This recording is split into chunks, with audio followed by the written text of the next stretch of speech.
Okay, ek is Suzanne Myntjies, dis Zan Biel, Willie Pretorius en Vlag Jansen van Rensburg. Ons is in graad 12 in Bethlehem Voortrekker Hoërskool. Onbeskofte ouers maak van die sportveld 'n slagveld. Weet julle wat? Wat? Deesdae verander ons sportvelde in slagvelde. Hoekom sê jy so? Van die bloed vloei in die skrams. Of omdat die katte hulle naels vir die netbal wys. Grrrr. Hulle doen na-inspeksie voor elke netbalwedstryd. O, en wat doen julle by die hokkie? Ons hou stokke ver van die ouers af. Dames en here, daar word dikwels geskraap. Nie met die lyf nie, maar met die tonge wat klap van die paviljoene af. Kom my bil, maak minstens van hom. Nommer 15, jy hoort nie hier nie. Gaan terug Noord-Kaap toe, daar waar jy gekoop het. Tackle hom in die hospitaal in. Gevegte breek uit tussen ondersteuners en spelers wat te veel testosteroon het. Ag, nee, sis man. Skeieregters word aangerand in kleedkamers en ouers pak mekaar. Toeskouers word barbare wat krietaal en regimente oor en weer skree. Geel en rooi kaarte word uitgedeel. Lyk my ons moet eerder barbarians genoem word. Dames en here, vandag gaan ek, Zan en my span, Willie, Vlag en Suzanne, julle oortuig. Ouers gedra hulle soos damrykkers langs die sportveld. Op 2 November 2023 verskyn die artikel in Marula Media. Skeieregter Baans steek vletjie in die sak. Daar is nie 'n duideliker voorbeeld van boeliegedrag nie. Want Wayne Baans, skeieregter van die Wêreldbekerfinaal, was genoodsaak om te bedank na hy en sy familie aanlyn doodsregiment ontvang het. Tragies. En die tegenskeieregter Tom Foley het ook na die wêreldbeker bedank vir dieselfde redes. Ja nee, Suid-Afrika is 'n gevaarlike plek. Ek skaam my dood as dit my pa is. Jy weet nie, mense het 3 tipe sportouers. Wat se 3? 1. Vletjie Fanny, vergelyk almal met mekaar. 2. Markie Megafoon. Is 'n militaris. En Kali Klapper, die se hande die hele tyd juk. Sport was nog altyd iets wat mense bymekaar bring, maar waar daar mense is daar altyd drama. Sonder 'n verhoog of 'n vioolgordyn. Nee, maar met poppoms en kort rokkies. Julle ouens is ook almal dieselfde. Wag nou julle, sport is nie net 'n belangrike deel van ons Suid-Afrikaanse kultuur nie, maar is ook deel van ons sosiale en emosionele ontwikkeling van ons kinders. Die sportveld is na ons mening 'n plek waar kinders leer hoe om druk te hanteer. Ja, in die skrams. Nee, Willie. Hoe om in 'n span te werk, hoe om te wen en te verloor, sonder om 'n groot backbully te wees. OK, maar ek laat jy verloor nie. En ons paas ook nie. Whatever. Ongelukkig is daar altyd 'n onbeskofte ouer wat die sportveld in 'n slagveld verander. Die heeltyd te vergelyk. Wie se bomskwaad weeg die swaarste? 'n Verkeerde fokus te hê. Hou jou oog op die bal, papi. En onrealistiese verwagtinge te hê. Ons mag nie verloor nie, boys. Suzanne, ons begin by jou. Die eerste tipe ouer is die vletjie Fanny soort wat almal vergelyk. Hulle weet alles. Was al bevriend met Springbok rugby spelers of het kennisse met manne wat kan papie. Hulle kyk rond, vergelyk almal met alles.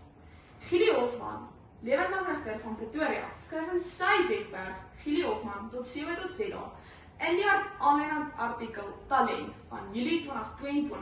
Moenie jouself met ander vergelyk nie. Vergelyking is 'n dief. Dit steel vreugde.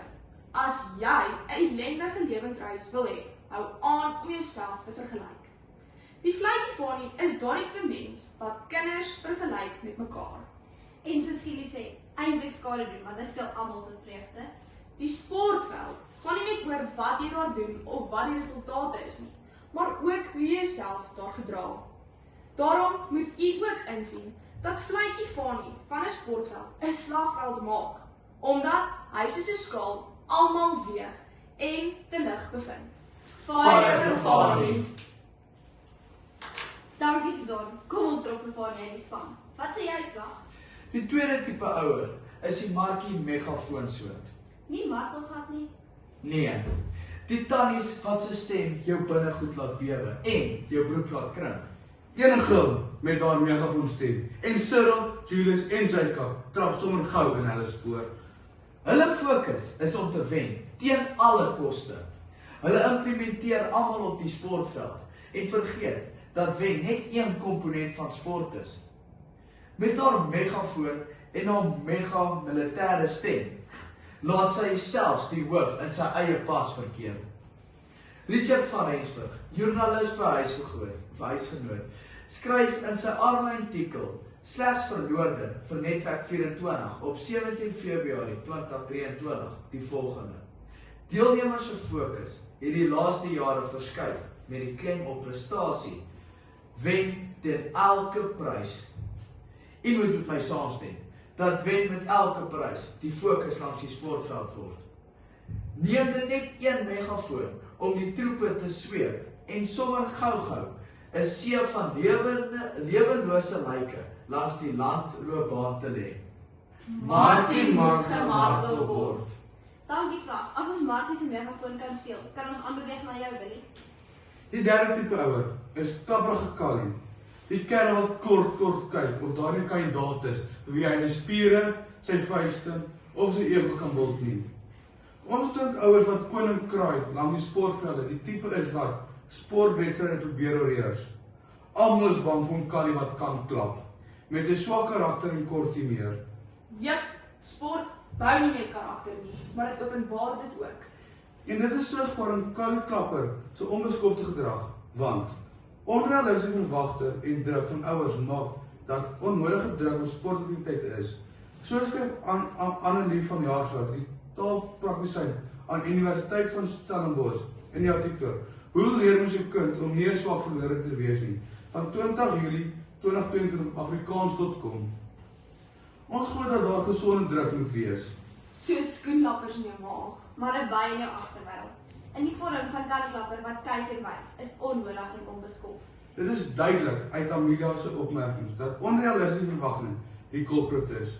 Oom Kali korte klap. Die sportveld is daar om blootstelling te gee aan kinders as deel van ons ontwikkeling. Kompetisie is deel van die lewe. Dit is hoe ons leer van wen en verloor, slegte dae en goeie dae. Maar onbeskofte ouers met wennergees het onrealistiese verwagtinge en omskep die sportveld in 'n slagveld.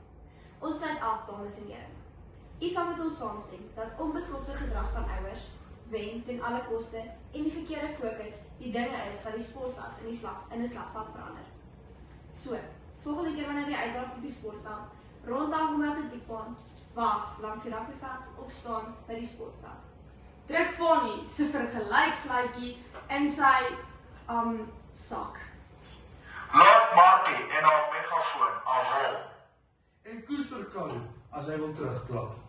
Dan kykers hoor by die dam.